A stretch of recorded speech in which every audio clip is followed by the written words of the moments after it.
ವಿಶ್ವವಿಖ್ಯಾತ ಹಂಪಿಯಲ್ಲಿ ರಥೋತ್ಸವ ಸಡಗರ. ವಿರೂಪಾಕ್ಷೇಶ್ವರನ ರಥ ಎಳೆದು ಪುನೀತರಾದ ಭಕ್ತರು. ದೊಡ್ಡ ರಥದ ಬೆನ್ನಲ್ಲೇ ಸಾಗಿತ್ತು ವಿದ್ಯಾಶಂಕರನ ಚಿಕ್ಕ ರಥ. ವಿಶ್ವವಿಖ್ಯಾತ ಹಂಪಿಯಲ್ಲಿ ರಥೋತ್ಸವ ಸಡಗರ. ವಿರೂಪಾಕ್ಷೇಶ್ವರನ ರಥ ಎಳೆದು ಪುನೀತರಾದ ಭಕ್ತರು. ದೊಡ್ಡ ರಥದ ಬೆನ್ನಲ್ಲೇ ಸಾಗಿತ್ತು ವಿದ್ಯಾಶಂಕರನ ಚಿಕ್ಕ ರಥ.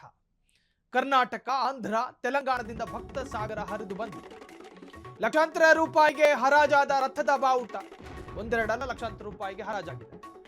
ಹಂಪಿಯ ಬೀದಿಗಳಲ್ಲಿ ವಿರೂಪಾಕ್ಷ ನಾಮ ಸ್ಮರಣೆಗಳು. ವಿರೂಪಾಕ್ಷೇಶ್ವರನ ರಥ ಎಳೆದು ಅಲ್ಲಿನ ಭಕ್ತರು ಪುನೀತರಾಗಿದ್ದಾರೆ. ದೊಡ್ಡ ರಥದ ಬೆನ್ನಲ್ಲೇ ಸಾಗಿತ್ತು ವಿದ್ಯಾಶಂಕರನ ಚಿಕ್ಕ ರಥ. ಕರ್ನಾಟಕ, ಆಂಧ್ರ, ತೆಲಂಗಾಣದಿಂದ ಭಕ್ತ ಸಾಗರವೇ ಹರಿದು ಬಂದಿದೆ.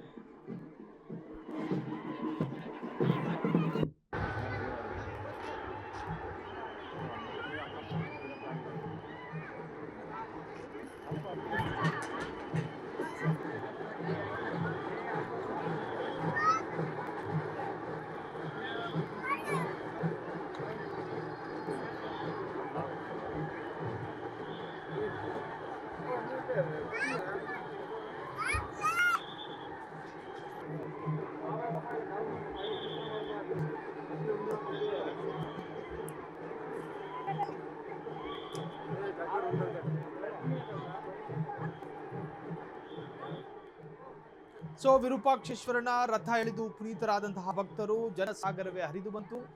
ವಿಷಯಲ್ಲೂ ಕೂಡ ಗಮನಿಸ್ತಾ ಇದ್ರಿ, ಅಷ್ಟ ದಿಕ್ಕುಗಳಿಂದಲೂ ಕೂಡ ಭಕ್ತ ಸಾಗರ ಜನಪ್ರಳಯ ಅನ್ಕೊಂಡಿದ್ರು, ಜನಪ್ರವಾಹವೇ ಹರಿದು ಬಂದಿತ್ತು. ಇನ್ನು ತಮ್ಮ ನಿರೀಕ್ಷಿತ ರಥವನ್ನು ಎಳೆಯುವಂತಹ ಸಂದರ್ಭದಲ್ಲಿ ಅಲ್ಲಿ ಸುತ್ತುವರೆದಿದ್ದಂತಹ ಜನರ ಹೃದಯದಲ್ಲಿ ಒಂದು ಆಧ್ಯಾತ್ಮಿಕ ಚಿಲುಮೆ.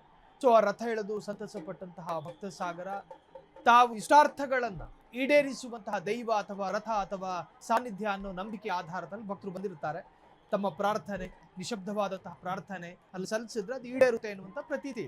ಸೊ ಇದರ ಭಾಗವಾಗಿ ದೇಶದ ಬೇರೆ ಬೇರೆ ರಾಜ್ಯಗಳಿಂದ ಬಂದು ಸೇರಿರ್ತಕ್ಕಂತಹ ಭಕ್ತ ಸಾಗರ ಹಂಪಿ ವಿಜಯನಗರದಲ್ಲಿ ಕಂಡು ಬಂದ ಈ ಅಭೂತಪೂರ್ವ ಅತಿ ದೊಡ್ಡ ಆಧ್ಯಾತ್ಮಿಕ ವೇದಿಕೆಯಲ್ಲಿ ಅತ್ಯಂತ ಗಣನೀಯ ಪ್ರಮಾಣದಲ್ಲಿ ಭಕ್ತರು ಬಂದು ಸೇರಿದ್ದಾರೆ.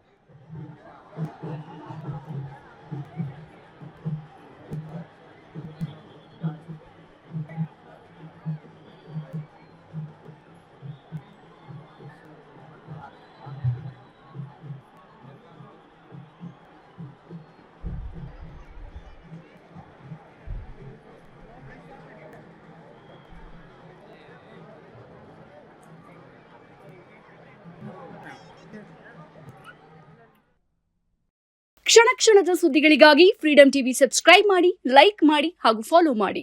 ಹೊಸ ಸುದ್ದಿಗಳ ನೋಟಿಫಿಕೇಶನ್ಗಾಗಿ ಬೆಲ್ ಐಕಾನ್ ಮೇಲೆ ಕ್ಲಿಕ್ ಮಾಡಿ.